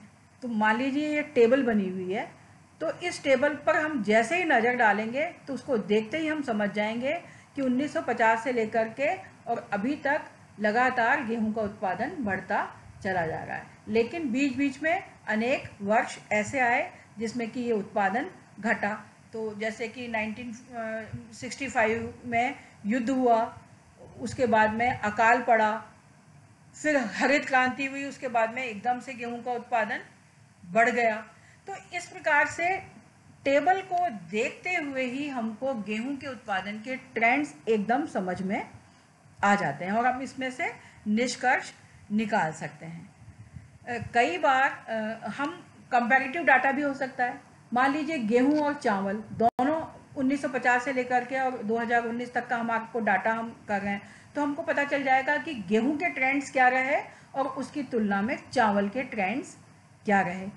तो हमने जो समंक प्रस्तुत किए हैं टेबल के, चार्ट के माध्यम से, उनका अध्ययन करने से क्या निष्कर्ष निकलते हैं, क्या नया ज्ञान हमको प्राप्त होता है, ये हम पता लगाने की कोशिश करते हैं। स्टूडेंट्स, जब हम हाई लेवल की रिसर्च करते हैं तो इसके एनालिसिस के लिए हम कई अच्छे उच्च कोटि के स्टैटिस्टिकल टूल्स भी इस्तेमाल करते हैं। तो अलग अलग विषय के लिए या अलग अलग संकाय के लिए समंकों के निर्वचन और विश्लेषण की कई तकनीक उपलब्ध हैं। तो ये जो तकनीकें हैं ये वर्णनात्मक भी हैं यानी डिस्क्रिप्टिव भी हैं और एनालिटिकल भी टेक्निक्स हैं। तो हम अपनी उद्देश्य के आधार पर कोई भी तकनीक समंकों के विश्लेषण और निर्वचन की चुन सकते हैं। सांख्यिकीय विश्लेषण की जो तकनीक है उसमें कंप्यूटर मॉडलिंग, गुणात्मक विश्लेषण तकनीक भी सम्मिलित होती हैं। सांख्यिकीय विश्लेषण से लेकर स्टैटिस्टिकल टूल्स तो मैंने आपको बताया बहुत सारे हैं ही हमारे सामने। बहुत ही सिंपल हम लेते हैं तो एवरेजेस होती हैं, परसेंटेज होती हैं। हायर लेवल की लेते हैं तो हमारे पास में कोरिलेशंस होते हैं, रिग्रेशन मॉडल्स होते हैं। और भी हायर लेवल की कई स्टैटिस्टिकल टूल्स, अनोवा एनालिसिस आदि उपलब्ध हैं। कंप्यूटर मॉडलिंग और इसके अलावा अगर हमारा गुणात्मक विश्लेषण है तो इसकी भी कई टेक्निक्स, एसोसिएशन ऑफ एट्रीब्यूट्स और कई प्रकार के स्टैटिस्टिकल टूल्स इनके एनालिसिस के लिए उपलब्ध हैं। तो हम हमारा जो भी उद्देश्य है, हमारा जो भी डाटा है, उसकी नेचर के आधार पर इसकी कोई टेक्निक चुनेंगे और इसका विश्लेषण करेंगे। तो हमारे द्वारा एकत्र किए गए डाटा के लिए सबसे उपयुक्त तरीके के चयन की आवश्यकता होती है और फिर हम अपनी पसंद की विश्लेषण विधि को सही ठहरा पाएँ, इसमें हम सक्षम भी होने चाहिए। यानी कि हम बहुत सारी जो उपलब्ध तकनीक है उसमें से कोई भी एक तकनीक चुन सकते हैं और हमारे में इतनी समझ होनी चाहिए कि हम ये बता सकें कि यह टेक्निक हमने क्यों चुनी है और इस टेक्निक को उसको एग्जीक्यूट करने के लिए भी हम समर्थ और सक्षम होने चाहिए। यानी कि हमने तकनीक तो चुन ली, लेकिन उसको हम वास्तव में इन डाटा के साथ में क्रियान्वित भी कर सकते हैं या नहीं, यह भी देखना ज़रूरी है। तो हम अपनी क्षमता के हिसाब से और अपने डाटा के नेचर के हिसाब से ही कोई टेक्निक सांख्यिकीय विश्लेषण की चुनेंगे। हमने जो भी हमारे डाटा को एनालाइज किया है, उसका विश्लेषण किया है, उसका निर्वचन किया है, उसकी जांच की है, तो उससे हमारे कौन कौन से परिणाम निकले हैं, इसको हम अपनी रिपोर्ट के अगले भाग में लिखेंगे। तो समंकों व सूचनाओं के विश्लेषण के पश्चात जो रिपोर्ट में हम लिखेंगे जांच के परिणाम और निष्कर्ष, इस जांच से हमको क्या परिणाम प्राप्त हुए। तो हमने जो भी अध्ययन किया है उससे हमको एक परिणाम प्राप्त हो सकता है या एक से अधिक परिणाम भी प्राप्त हो सकते हैं। तो हमारे को जो भी हमारे रिजल्ट्स आए हैं उनके आधार पर फिर हम निष्कर्ष निकालेंगे, हमारे कंक्लूजन्स निकालेंगे और इसको हम रिपोर्ट में प्रस्तुत करेंगे। तो स्टूडेंट्स, हमारी जो टोटल प्रोजेक्ट रिपोर्ट है या जो थीसिस है उसका सबसे इम्पॉर्टेंट हिस्सा यही है। हमारा जो भी उद्देश्य है रिसर्च का वो यहीं पर आकर पूरा होता है कि हमने जो भी काम किए और हमने जो डाटा कलेक्ट किया उसको हमने प्रेजेंट किया, टैबुलेट किया, उसके बाद में हमने विभिन्न सांख्यिकीय विधियों के माध्यम से उसका विश्लेषण किया, उसका निर्वचन किया। तो अब उससे हमारे को क्या क्या परिणाम प्राप्त हुए, तो हम अपने परिणाम इसमें लिखेंगे। परिणाम जो हमको प्राप्त हुए उनसे क्या हमने निष्कर्ष निकाला, ये इसमें हम लिखेंगे। तो यह हमारी रिपोर्ट का एक बहुत ही महत्वपूर्ण भाग होता है। हमारे संपूर्ण शोध कार्य का मंथन, निचोड़ या नवनीत है। हमने जो भी टोटल काम किया है, जो समय लगाया है, एनर्जी लगाई है, पैसा खर्च किया है और काम किया है, उसका सार, मंथन या निचोड़, ये फाइंडिंग्स और कंक्लूजन्स यानी कि जांच के परिणाम और निष्कर्ष ही होते हैं। क्योंकि ये जो हमने निष्कर्ष निकाले हैं इन्हीं के आधार पर हम हमारी शोध से पूर्वानुमान लगा सकते हैं और जिस एजेंसी के लिए हम ये शोध कार्य कर रहे हैं उसको हम कुछ सुझाव भी दे सकते हैं। यदि हमने अनुसंधान के लिए कोई परिकल्पना ली है तो इन परिणामों के आधार पर हमको ये बताना आवश्यक है कि शोध इस परिकल्पना का समर्थन करती है अथवा इसे अस्वीकार करती है। तो हमने अपने डाटा का जो भी एनालिसिस किया तो उससे मान लीजिए, जैसे अभी हमने एक उदाहरण लिया था कि एप्पल में और प्राइस में इसकी संबंध है, एप्पल की प्राइस एंड एप्पल की डिमांड में संबंध पाया जाता है। अब इसको हमको टेस्ट करना है। नल हाइपोथेसिस है हमारा कि इन दोनों के बीच में शून्य संबंध है और ऑल्टरनेट हाइपोथेसिस है कि दोनों में ऋणात्मक संबंध है, यानी कि कीमत बढ़ने पर मांग घटेगी और कीमत घटने पर सेब की मांग बढ़ेगी। अब हमने जो भी डाटा को एनालाइज किया, मान लीजिए हमने रिग्रेशन एनालिसिस किया और जो हमारा हमने जो भी पैरामीटर्स नापे हैं तो हमारा जो इक्वेशन है वो आ रही है P = A - BQ। तो इसमें A और B की जो वैल्यू है वो हमको बताएंगी कि एप्पल की प्राइस और इसकी कीमत के बीच में क्या संबंध है और कितना संबंध है। यदि मान लीजिए ये संबंध नेगेटिव आ जाता है तो हमारी जो परिकल्पना है वो, मतलब हमारी जो शून्य परिकल्पना है वो गलत सिद्ध होगी और ऑल्टरनेट परिकल्पना सही सिद्ध होगी। और हम फिर ये भी पता लगाएंगे कि दोनों के बीच में कितना संबंध है, एक चर की मात्रा में कितना परिवर्तन होने पर दूसरे चर की मात्रा में कितना परिवर्तन होगा। यानी हमारी जो शोध कल्पना है उसका हमारी जो रिसर्च है वो समर्थन कर रही है अथवा इसको अस्वीकार करती है। यदि दोनों के बीच में कोई संबंध नहीं आया तो जो शून्य परिकल्पना है वो उसको हम स्वीकार करेंगे, एक्सेप्ट करेंगे, और यदि दोनों के बीच में संबंध आया है तो जो नल हाइपोथेसिस है उसको हम रिजेक्ट मानेंगे और जो ऑल्टरनेट हाइपोथेसिस है उसको एक्सेप्ट करेंगे और फिर हम ये भी देखेंगे कि दोनों के बीच में कितना संबंध पाया जाता है। लेकिन स्टूडेंट्स छोटे लेवल की यानी स्कूल कॉलेज लेवल की रिसर्च में ये सब करना आपके लिए आवश्यक नहीं है। आपने जो भी सिंपल टेक्निक चुनी है उसके आधार पर ही आप अपनी फाइंडिंग्स को, अपने निष्कर्षों को केवल बहुत ही सरल तरीके से अपनी परियोजना रिपोर्ट में लिख सकते हैं।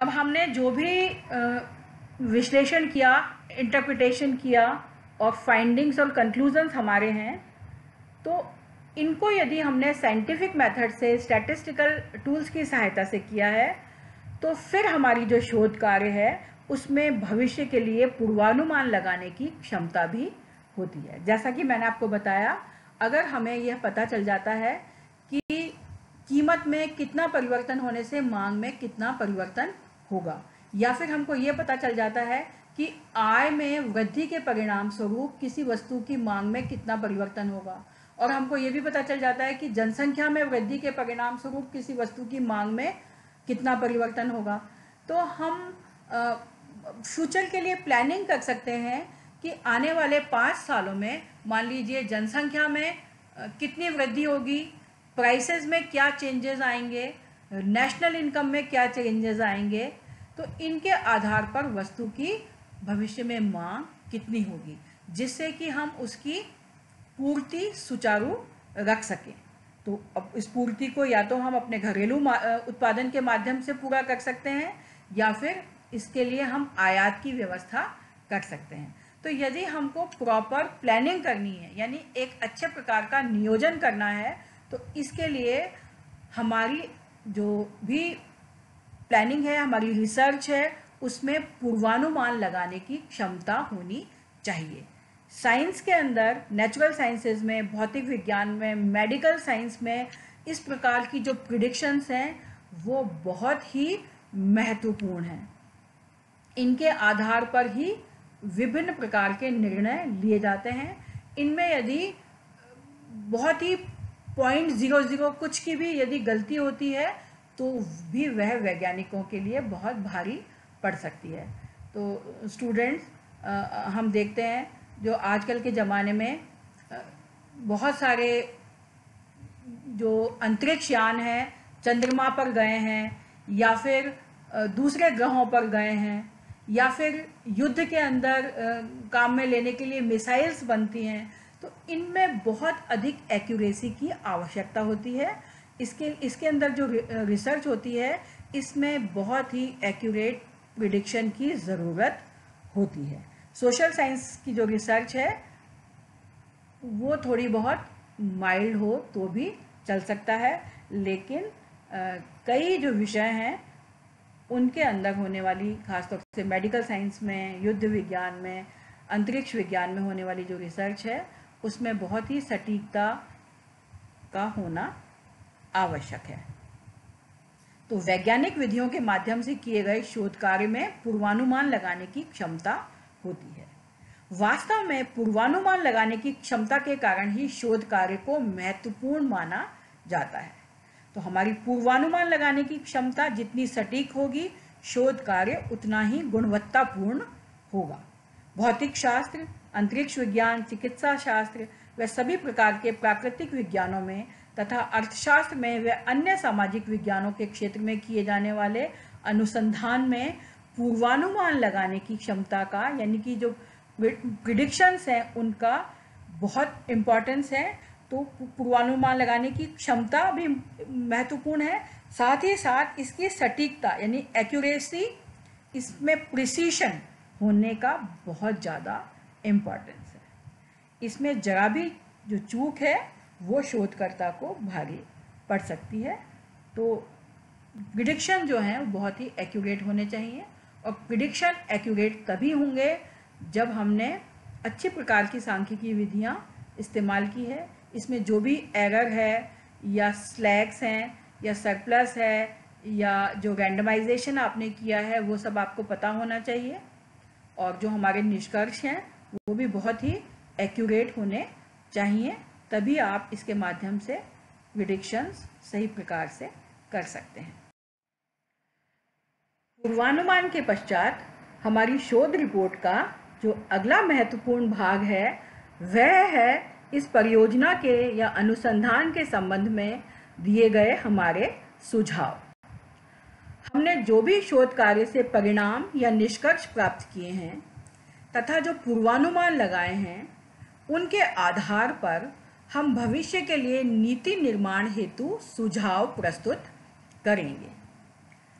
स्टूडेंट्स, ये सुझाव ही हमारे शोध कार्य के उद्देश्यों को पूरा करते हैं। हमने जिस उद्देश्य से अथवा जिस संस्था या एजेंसी के लिए शोध कार्य किया है उसकी मुख्य रुचि इन सुझावों में ही होती है। हमारे द्वारा अनुसंधान के आधार पर जो सुझाव दिए गए हैं उनके आधार पर ही भविष्य के लिए नीति निर्माण किया जाता है अथवा योजनाएं बनाई जाती हैं। तो स्टूडेंट्स, इस कार्य को यानी हमारा जो रिकमेंडेशंस वाला या सजेशंस वाला जो पोर्शन है इसको बहुत सोच समझकर करना ज़रूरी है, क्योंकि इसी हमने जिस भी उद्देश्य से अनुसंधान कार्य किया है वह उद्देश्य इसके द्वारा ही पूरा होगा। स्टूडेंट्स, एक बार जब हमने अपना निर्धारित विषय तय कर लिया, उसके लिए हमने सूचनाएं इकट्ठी की,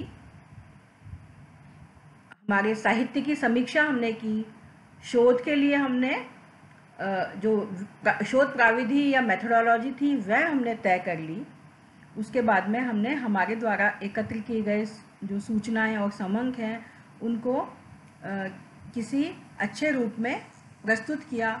उसके बाद में उनका विश्लेषण किया, निर्वचन किया, उसके आधार पर निष्कर्ष निकाले, परिणाम प्राप्त हुए, उनके आधार पर हमने पूर्वानुमान लगाए और सुझाव प्रस्तुत किए। तो स्टूडेंट्स, इतना सब कार्य करने पर आप यूँ समझ लीजिए कि आपकी जो शोध है उसका मुख्य ढांचा तैयार हो गया। अब जैसे हमारा जब घर बन जाता है, पूरा मकान बन जाता है, तो उसके बाद में उसकी सजावट और जो फिनिशिंग टच उसमें देना होता है वो कार्य अब हमारा बाकी है। तो अब हमने जो भी कार्य किया है इसको हम फाइनल रिपोर्ट में, अंतिम रिपोर्ट के रूप में या अगर हस्तलिखित है तो हाथ से हमको लिखना है या इसको टाइप करवाना है, कंप्यूटर से टाइप कराना है या इसको प्रिंट कराना है, जो भी हमारी सुविधा है। तो अभी तक जो चीज़ें मैंने बताई वो आपने टाइप कर ली। अब इसको किस क्रम में रखना है ये मैं आपको बताऊंगी कि अंतिम जो शोध ग्रंथ है आपका वो किस प्रकार से तैयार होगा। सबसे ऊपर आपका मुख्य पृष्ठ या कवर पेज होता है। अब कवर पेज बनाने के भी अलग अलग विश्वविद्यालयों के या एजेंसीज के कुछ नियम होते हैं। जो सामान्य नियम है वो मैं आपको बताती हूँ। कवर पेज पर सबसे ऊपर विषय का शीर्षक होता है सामान्यतया। इसके नीचे उस संस्था का नाम होता है जिसके लिए हमने शोध कार्य किया है। यदि हमको यह विश्वविद्यालय को प्रस्तुत करना है तो विश्वविद्यालय का नाम होगा, उसकी मोहर होगी। यदि किसी और संस्था या एजेंसी के लिए आप कर रहे हैं तो उस संस्था का नाम इसके नीचे आएगा। सबसे नीचे राइट हैंड साइड में हम सामान्यतया शोधकर्ता का नाम और पद लिखते हैं और बाईं तरफ शोध निदेशक का नाम और पद लिखते हैं। शोध निदेशक यदि है तो उसका नाम पद लिखना है। बहुत सारी रिसर्च हम स्वयं इंडिविजुअली यानी व्यक्तिगत रूप से भी करते हैं, उसमें हमारे पास कोई गाइड या सुपरवाइजर नहीं होता, तो ऐसे में हमको उनका नाम नहीं लिखना। अब ये जो मुख्य पृष्ठ हमने बनाया है कवर पेज, ये छपा हुआ हो सकता है, टाइप किया हुआ भी हो सकता है, और यदि हम छोटे लेवल पर कार्य कर रहे हैं तो ये हाथ से लिखा हुआ भी हो सकता है। अब हमारा जो शोध ग्रंथ है उसमें मुख्य पृष्ठ के बाद यानी कवर के पेज के बाद में जब हम अंदर चलेंगे तो जो पहला पेज होगा, फर्स्ट पेज, वह जो हमारा कवर पेज है सामान्यतया उसी की प्रतिलिपि होता है। तो कवर पेज कई बार कलर्ड हो सकता है और जो फर्स्ट पेज है वो नॉर्मली हम जो हमारी वाइट शीट है जिस पर कि हम काम कर रहे हैं उसी पर बनाते हैं और यह मुख्य पृष्ठ की फोटोकॉपी ही होता है। शोध रिपोर्ट में फर्स्ट पेज के बाद में सामान्यतया जो हम शोध कार्य कर रहे हैं उसकी प्रस्तावना, प्राकथन या प्रीफेस लिखा जाता है। अब यह क्या होता है? प्रस्तावना या प्राकथन जो है वो जो भी अनुसंधान करता है या लेखक है उसके द्वारा अपनी शोध के विषय में लिखी हुई एक छोटी सी टिप्पणी या नोट होता है। अब हर स्तर की शोध रिपोर्ट में इसको लिखना आवश्यक नहीं है, तो यदि आवश्यक है तभी आप यह लिखें, अन्यथा आप इसको छोड़ भी सकते हैं। प्रस्तावना के पश्चात सामान्यतया शोध रिपोर्ट में या शोध ग्रंथ में आभार लिखा जाता है। आभार या एक्नॉलेजमेंट, इसमें हम उन सब व्यक्तियों का आभार व्यक्त करते हैं जिनसे हमने इस शोध कार्य के लिए कोई सहायता या सहयोग प्राप्त किया है। तो जिन व्यक्तियों से, एजेंसियों से, संस्थाओं से हमने सहयोग प्राप्त किया है उनका आभार इसमें हम लिख सकते हैं। इसके पश्चात हम इंडेक्स तैयार करते हैं, इंडेक्स या अनुक्रमणिका। हमने हमारे रिपोर्ट में जो कुछ भी लिखा है, जैसे कि परिचय है या रिव्यू ऑफ लिटरेचर है या प्रस्तुतिकरण है या हमारे जो भी चैप्टर्स हैं उनका जो शीर्षक है, तो हमने रिपोर्ट के अंदर जो कुछ भी लिखा है उसका क्रमवार शीर्षक हम अनुक्रमणिका में लिखते हैं। तो इंडेक्स के अंदर हम पहले तो शीर्षक लिखेंगे, यदि आवश्यक हो तो उसका उपशीर्षक भी लिख सकते हैं, क्योंकि कई बार हमने लिखा, मान लीजिए हमारा प्रथम अध्याय है। अब प्रथम अध्याय जो है वो 5 भागों में बटा हुआ है, तो पहले हम प्रथम अध्याय का टाइटल लिख देंगे और उसकी पृष्ठ संख्या लिखेंगे कि ये कौन से पेज से शुरू है थीसिस में या रिपोर्ट में और कहाँ पर ख़त्म है। उसके बाद में उसके अंदर उसके उपशीर्षक भी लिखेंगे कि आपका जो चैप्टर है उसके अंदर कौन कौन से सब सेक्शंस या उपशीर्षक हैं, और इनके सामने इनकी पृष्ठ संख्या भी लिखनी होती है। तो कई बार हम पूरी रिपोर्ट में इंटरेस्टेड नहीं होते पढ़ने में और उसका कुछ पोर्शन ही पढ़ना चाहते हैं, तो इंडेक्स में से देख के हम फटाफट उस पेज तक पहुंच सकते हैं। यदि हमने अपनी शोध ग्रंथ में टेबल्स बनाई हैं, यानी सारिणी बनाई है, चार्ट, चित्र आदि बनाए हैं, तो इनकी सूची भी हम इंडेक्स के बाद में दे सकते हैं और इनकी क्रम संख्या और पृष्ठ संख्या तक सहित यह प्रस्तुत की जाती है। मान लीजिए आपके जो फर्स्ट आपकी जो टेबल है वो कौन से पेज पर है,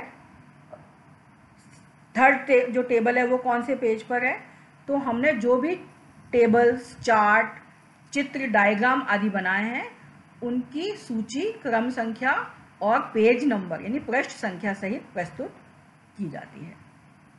इसके बाद में हम अपनी फाइनल रिपोर्ट लिखेंगे, जिसके संबंध में आपको मैं पहले बता चुकी हूँ। सबसे पहले हम परिचय लिखेंगे, फिर साहित्य की समीक्षा, फिर हमारी शोध विधि, फिर हमारे जो भी हमने सूचनाएं और डाटा इकट्ठे किए हैं उनका प्रस्तुतिकरण। यदि हम बड़ा शोध ग्रंथ तैयार कर रहे हैं और हायर लेवल की रिसर्च कर रहे हैं तो इसमें कुछ चैप्टर्स या अध्याय भी हो सकते हैं। तो जितने भी हमारे अध्याय हैं 1, 2, 3, 4, 5 में इसको बांटकर लिखना है। और अन्यथा यदि छोटे स्तर की रिपोर्ट है तो जैसा मैंने आपको बताया उस क्रम में आपको परिचय से लेकर और फिर परिणाम और निष्कर्ष तक, सुझाव तक आपको इसमें अपने पोर्शंस लिखने हैं क्रमबद्ध तरीके से।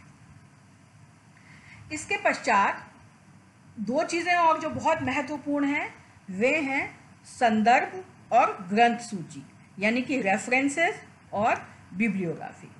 तो स्टूडेंट्स, हमने ये बहुत सारा जो पाठ्य सामग्री अपने शोध लेखन में इस्तेमाल की है।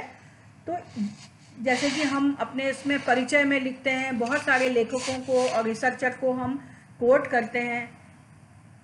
इसके अलावा हमने बहुत सारे जो डाटा है या सूचनाएं हैं, हमारा बैकग्राउंड है, हमारे विषय की हिस्ट्री है, ये अन्य ग्रंथों से या अन्य रिसर्च पेपर से या अन्य शोध से अगर प्राप्त की है तो यहाँ पर उनको एक्नॉलेज करना ज़रूरी है। तो हम दो तरीके से इनको उद्धत करते हैं, एक तो होते हैं संदर्भ और दूसरी होती है ग्रंथ सूची। अब ये दोनों क्या होते हैं, इसमें कई बार स्टूडेंट्स कंफ्यूज होते हैं, तो मैं आपको इसमें बताना चाहूँगी। संदर्भ सूची उन संदर्भों की विस्तृत सूची है जो हमारे शोध कार्य में उद्धत है। हार्वर्ड प्रणाली के संदर्भ में संदर्भ की जो सूची है उसमें पहले लेखक के उपनाम, उसके बाद नाम, फिर वर्ष द्वारा वर्णानुक्रम में यानी अल्फ़ाबेटिकली व्यवस्थित किया जाता है और कार्य के अंत में लिखा जाता है। तो जो संदर्भ सूची है उसको हम कई तरीके से लिख सकते हैं। मान लीजिए हमने अपने शोध ग्रंथ के अंदर किसी भी चैप्टर में या किसी भी पेज पर किसी और लेखक के द्वारा लिखी गई कथन या टिप्पणी को उद्धत किया है, कोट किया है, तो हम वहीं पर फुटनोट में भी उसमें सबस्क्रिप्ट द्वारा उसका नंबर डाल के और फुटनोट में उसका नाम, पता लेखक का लिख सकते हैं कि आपने किस लेखक की किस पुस्तक या किस लेख में से यह कथन उद्धत किया है। दूसरा तरीका ये होता है कि हम हर अध्याय के अंत में उस अध्याय में इस्तेमाल किए हुए जो रेफरेंसेस हैं उनकी सूची प्रस्तुत करते हैं। और तीसरा तरीका यह हो सकता है कि हम अपने कार्य के अंत में सारे संदर्भों की सूची एक साथ प्रस्तुत कर सकते हैं। तो ये तो हो गया संदर्भ। तो यानी संदर्भ में हम उन कथन या लाइन के जो भी हमने किसी अन्य लेखक या शोधकर्ता द्वारा अपने कार्य में उद्धत की गई है उनको अपने ग्रंथ में लिखा है, तो वहाँ पर उनके नाम और परिचय के साथ में संदर्भ लिखना है। दूसरा होता है बिब्लियोग्राफी या ग्रंथ सूची। ग्रंथ सूची हमारे कार्य में उद्धृत संदर्भों की एक विस्तृत सूची है। इसके अलावा पृष्ठभूमि या अन्य सामग्री में हमने जो शोध कार्य के लिए पढ़ा है लेकिन उसको कोट नहीं किया, उद्धृत नहीं किया, उसको भी हम बिब्लियोग्राफी में लिख सकते हैं। विभिन्न प्रकार की शोध के लिए सिर्फ एक ही संदर्भ सूची या एक ग्रंथ सूची की आवश्यकता हो सकती है, कहीं पर इन दोनों की आवश्यकता भी हो सकती है। इसका तात्पर्य क्या हुआ स्टूडेंट्स? रेफरेंसेस में तो हमको केवल वही चीज़ें कोट करनी है, लेखक का नाम और उनकी जो भी पुस्तक या लेख का नाम है, वर्ष आदि, जो जहाँ से हमने एज इट इज़ सेंटेंस या कोटेशन अपनी रिसर्च में लिखी है। लेकिन ग्रंथ सूची में हम उन सभी पुस्तकों का, आर्टिकल्स का, लेखों का, अखबार या नेट से हमने कुछ पढ़ा है, आर्टिकल्स पढ़े हैं, उन सब का विवरण देंगे जो हमने अपने शोध कार्य को करने के लिए, पढ़ने के लिए, समझने के लिए और लिखने के लिए इस्तेमाल किए हैं। तो ये एक विस्तृत सूची होती है। अब स्टूडेंट्स, बहुत सारे शोध कार्य ऐसे होते हैं जिसमें कि अगर हम हायर लेवल पर रिसर्च कर रहे हैं, पीएचडी की थीसिस लिख रहे हैं, तो हम रेफरेंसेस भी लिखते हैं और ग्रंथ सूची भी लिखते हैं। लेकिन कई शोध रिपोर्ट ऐसी होती हैं जिनमें से इनमें से कोई एक चीज़ ही इस्तेमाल की जाती है। तो ये आपके कार्य के विस्तार पर और कार्य के उद्देश्य पर निर्भर करेगा कि आपको ग्रंथ सूची लिखने की आवश्यकता है या नहीं, संदर्भ लिखने की आवश्यकता है या नहीं, दोनों लिखने हैं या दोनों में से कोई एक लिखना है।